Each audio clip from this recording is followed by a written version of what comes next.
Throughout all the years of my life, every presidential election was claimed to be the most important in all of history, and there was a great deal of interest and excitement about who would be president. This has been the case since the beginning of the Republic, and usually for all the wrong reasons. These days, for example, the questions are, how insane is Biden? And with regards to a whole separate insanity, how insane is Trump? And hey, who is this Kamala Harris lady? And did somebody try to kill the president?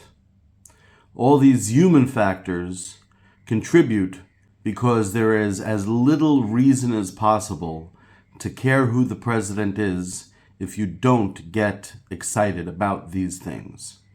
I mock in my writings and in my videos the presidency often. The presidency, not any particular president. Let me tell you, if I were president, I would vow to fight to protect the United States, or if our territory were larger than the inclusiveness of everyone in our territory, I would vow to protect the rights of the people in our territory against enemies, both alien and domestic. I've been asked to give an example of enemies foreign and domestic. Now, because I definitively begin with the belief that we can all win, I believe in win-win. I do not believe that anybody, or nearly anybody, but ideally anybody, has to lose. I really, really don't. I believe that's a major error within the human cultural virus. So because I would believe with that, I would start my presidency with absolutely zero enemies, either foreign or domestic. But you want an example of one that might come up. This could come up. Say the Queen Goddess of Sweden were to decide that she wanted to purchase as much territory within our land as possible so as to be able to increase rents, to increase the price, as having a larger share, if not a monopoly, at least something closer to it, a larger share of the land, and they're not making any more land, and habitations, which are necessary for all people, if she were to purchase up a whole bunch of them in a way that would drive up prices and make it harder for local people to find affordable housing, then of course, I presume we would find an answer that is good for everybody. If that were impossible, and if there were no other way, then of course we would have to go ahead. If laws and international treaties and all the rest didn't work, we would fight, we would win against such an enemy that were alien. Aliens domestic is harder to talk about because they're still here among us, and at this day, enemies domestic are harder to talk about because they're still here among us, and to this day they are not enemies. To this day they are good people within the system we currently have. Within the system that rules, by the virtue of the fact that they aren't in prison, they're obviously good people, so to speak, by the standards of that system. I don't mean to say they aren't breaking laws and simply getting away with it because they can afford great lawyers. Of course they are. Great lawyers versus shitty lawyers are all part of the current system. But we start with absolutely zero enemies domestic. Nonetheless, we're the same to hold true. If some particular individual were to own a great deal of property, a great deal of housing,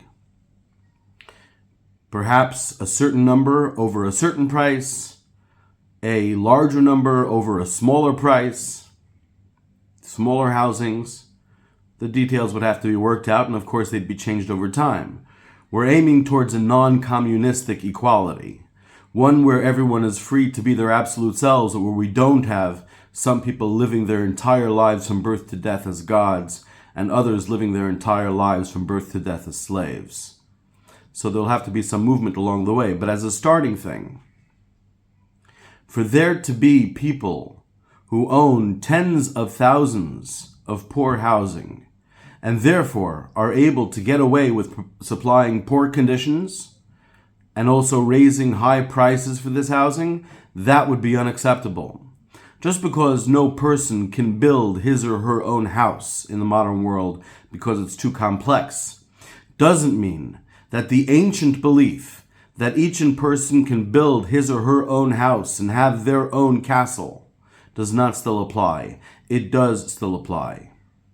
That's the end goal. And if there were no ways, even after instituting democracy, if our democracy that we have at this time doesn't work, as of course it does not work, since 1781, the vast majority of Americans of every last demographic, including Jews, including Hispanics, every demographic, the vast majority of Americans have supported closing the borders more hermetically sealed than anybody in Congress has said so, because they realize, of course, more people coming in causes more discord, especially if they come in great numbers from one particular region or one particular ethnicity.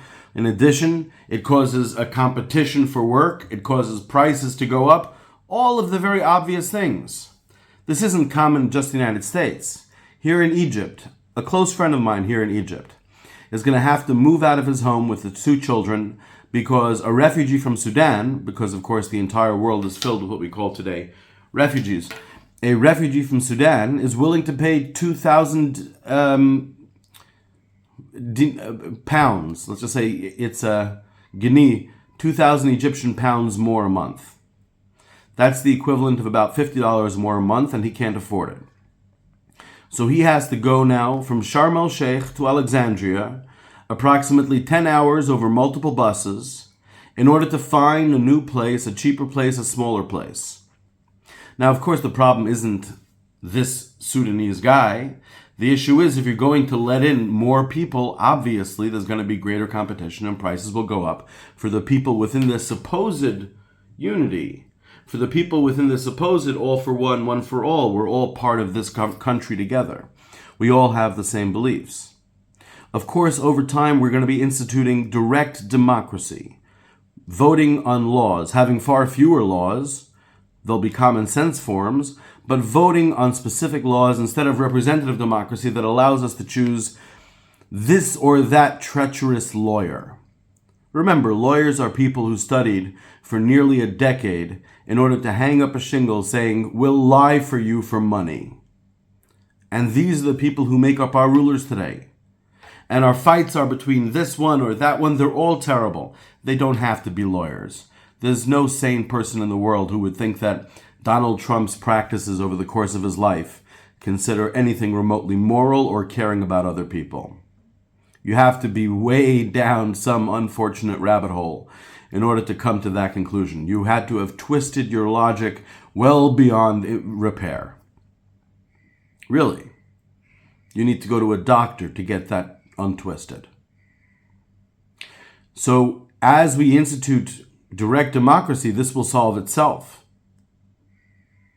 As president, I view that role as being the presider, the person moderating a conversation among all his people, not as a member of an elite class who gets to be the most elite of all.